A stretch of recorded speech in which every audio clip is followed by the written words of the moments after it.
but not the people of God, the leaders of God, limited to the leaders of God. And that's a difference. That's the difference that we see here in these Old Testament types of the Old Covenant. The Spirit was given in power to the leaders, not to the collective Israel. We see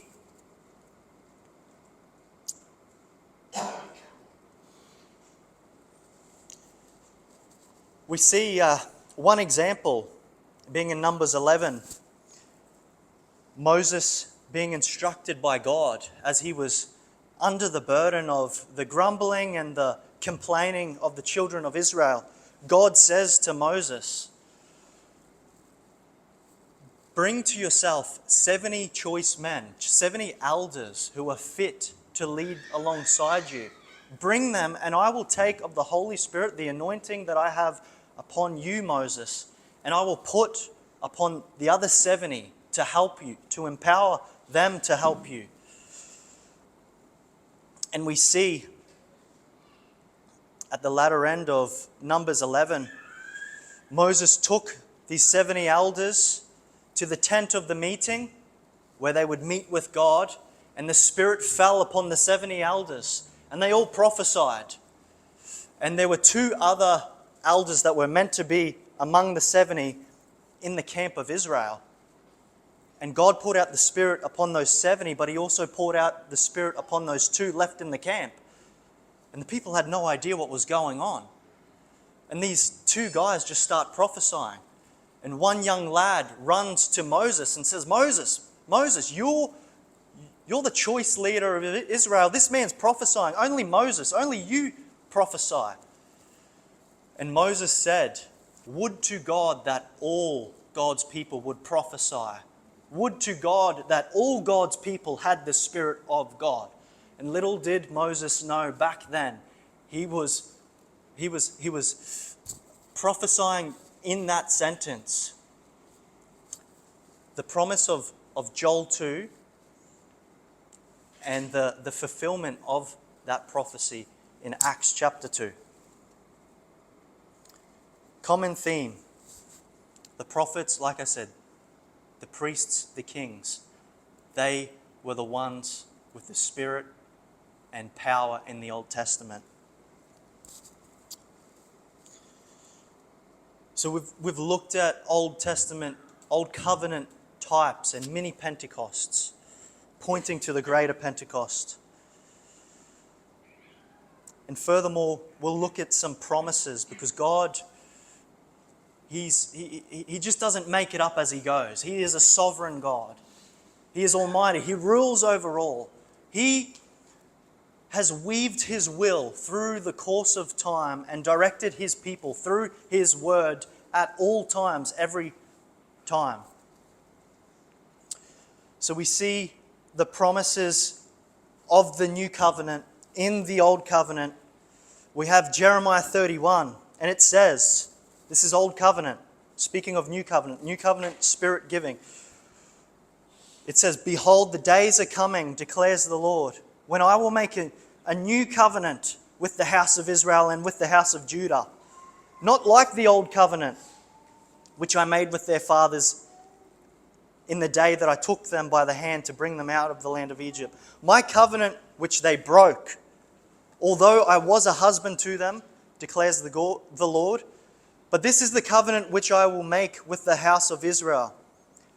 After those days, declares the Lord, I will put my law within them, and on their heart I will write my law on it. I will be their God, and they shall be my people.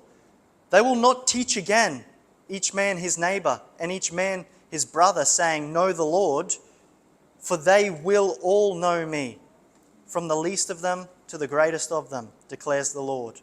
And likewise, Ezekiel, we also have, moreover, I will give you a new heart. The promise of the new heart in the new covenant.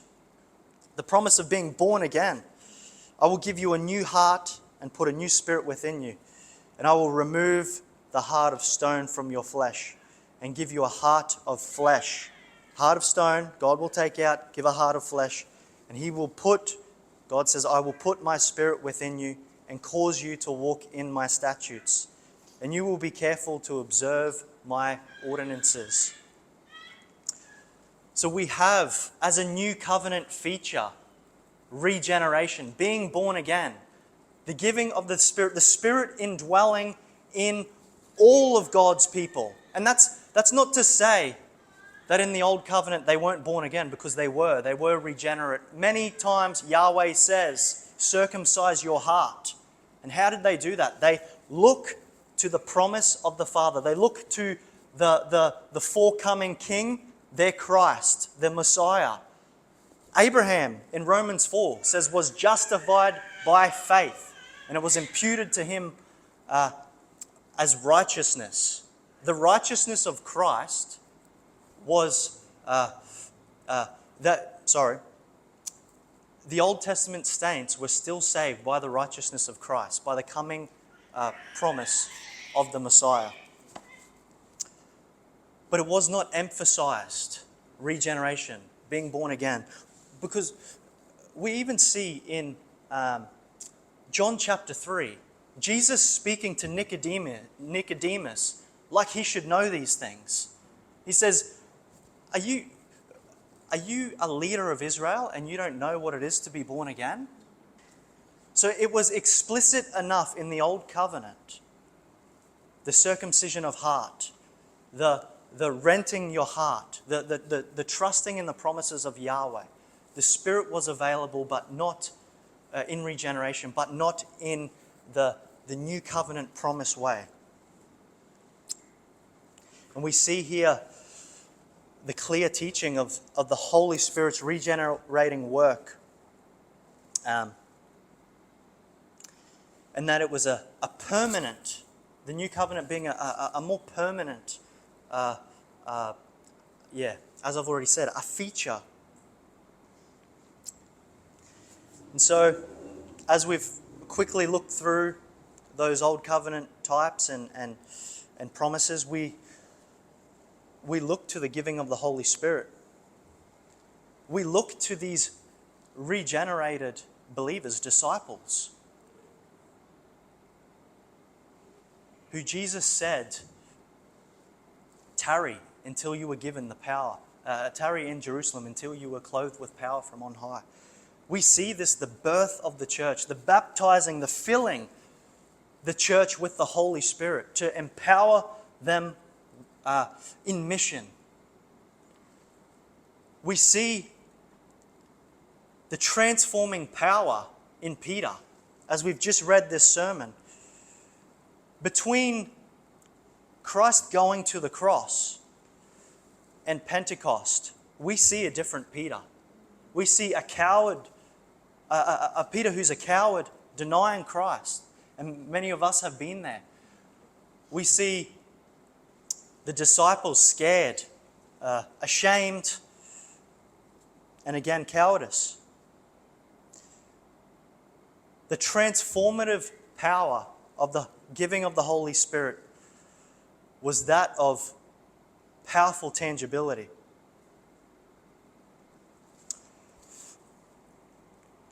We see in this chapter, in Acts chapter 2, we see the promises of God being fulfilled. Though hundreds, even thousands of years apart, we see God in His faithfulness, leading His church up to His determined point that He blesses with the Spirit and the new covenant. Our God being a faithful God. And we see this event that we read of, Pentecost.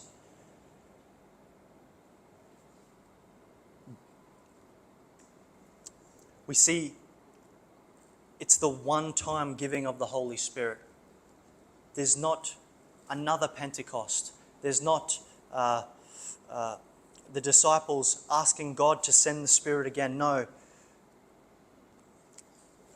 It is the last marker. It is the church age, the opening of the church age, the Spirit being given.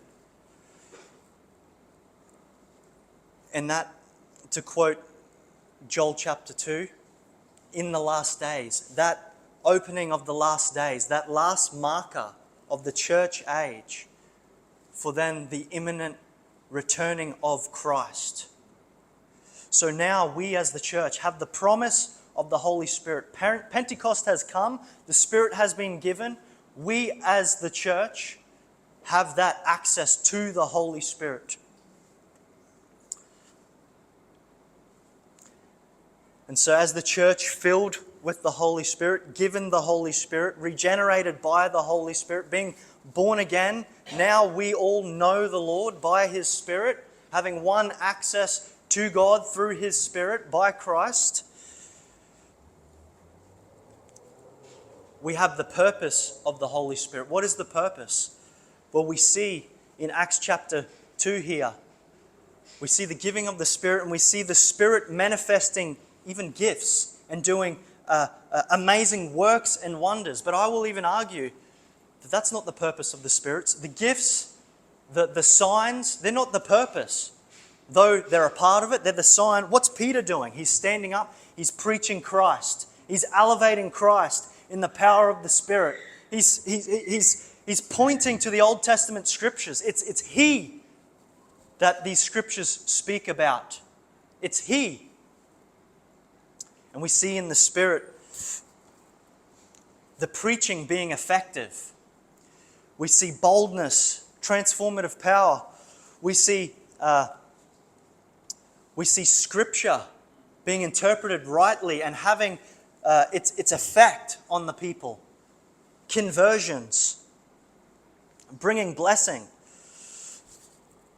We see the Spirit joins His people to Christ, whereby we can know God, the Spirit bearing witness, whereby we cry out, Abba, Father. We are sealed, we are adopted, we are brought into that new covenant promise that was spoken about before. We see the Spirit bringing liberty to render captive from that great captor of Satan, sin, and death. We see the church set aflame for mission to glorify Christ, who is Lord of all. And He makes that real. The Spirit makes that real. He is dwelling with us now. He enlightens the eyes of unbelievers. He makes Christ real. We don't serve a God who is silent, but He has spoken in His Word, but He speaks by His Spirit through His Word. We serve the living God, and He is the living God through and by His Spirit. So let's pray and let's give thanks to our God for the giving of His Holy Spirit and for His gospel, for His Spirit that led us to trust in that gospel, and for the empowering of that Spirit that we may proclaim His gospel. Let's pray. Heavenly Father, we thank You that You are our God. We thank You that You are the God of truth. You are truth yourself, Lord. We thank You that You lead Your people into all truth. You enlighten the eyes of unbelievers, of dead sinners. You bring from darkness to light. You pour forth Your Spirit upon a dead people to make them alive. You, Lord, go where no man has dared to go, but You go to the trenches in and through Your people. You take Your people, Lord, where You would will them to go, to expand Your kingdom. So, Father, I pray that we would be the church on fire, filled with the Holy Spirit, continually cultivating that Spirit, cultivating by looking to Christ, loving Christ, obeying Christ, wanting to do what Christ has willed us to do. Lord, we are so aware of our weakness and our inability. We need Your Spirit. We need to always be looking to Christ. We need You, God. So, Lord, fill Your church with the Holy Spirit, and let us draw from Your scriptures strength by Your Spirit to glorify the Lord Jesus in His life, death, burial, and resurrection. So we thank You, Lord, In Jesus' name, amen.